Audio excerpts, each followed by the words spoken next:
Kış sebzeleriyle şifalı ve lezzetli bir çorba yapıyoruz.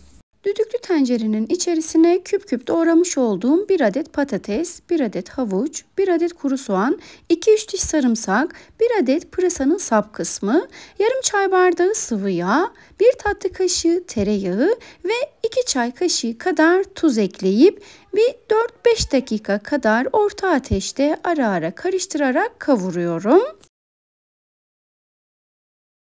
1 çay kaşığı da biber salçası ekledim. Salça eklemek tamamen damak tadınıza bağlı. Sevmiyorsanız eklemeyebilirsiniz. Ve içerisine 2 parça tavuk ekliyorum. Tavuk da yine tercihe bağlı.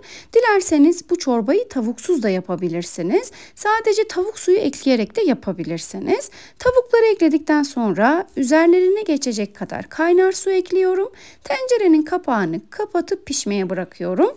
Benim düdüklü tenceremde 4 dakikada pişti. Pişme süresi kullanmış olduğunuz düdüklü tencerenize göre değişecektir. Düdüklüden ses çıkmaya başladıktan sonra, yani foslamaya başladıktan sonra altını kısıyorum. Kısık ateşte pişiriyorum. 4 dakika sonra ocağın altını kapatıyorum ve basıncın düşmesini bekliyorum. Basıncın tamamı düştükten sonra kapağını açıyorum.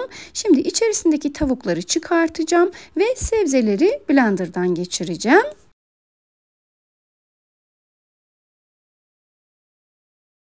Sebzeleri blenderdan geçirdikten sonra her ihtimale karşı tekrardan süzgeçten geçiriyorum. Pürüzsüz olmasını istiyorum. Sizler dilerseniz hiç geçirmeden de yapabilirsiniz.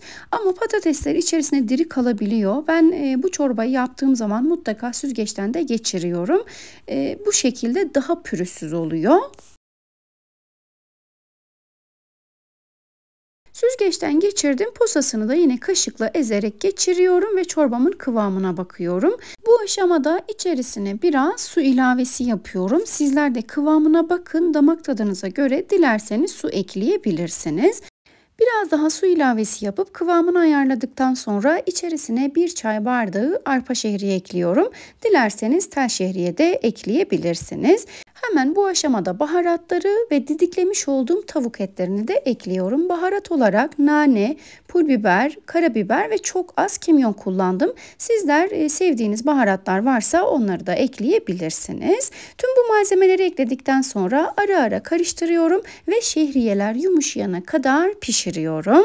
Bu çorbayı dilerseniz şehriye eklemeden sadece tavuk etlerini ekledikten sonra da pişirip yapabilirsiniz. Ben biraz da şehriye ekledim. Başta da demiştim, dilerseniz tavuksuz bir şekilde de hazırlayabilirsiniz.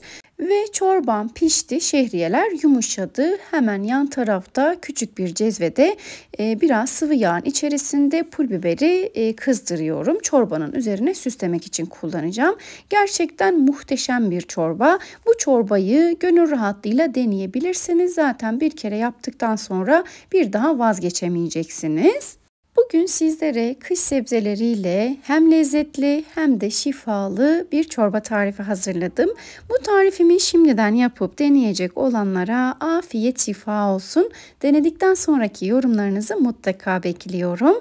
Beni buraya kadar sabırla dinlediğiniz için teşekkür ediyorum. Bir sonraki tarifimde görüşmek üzere.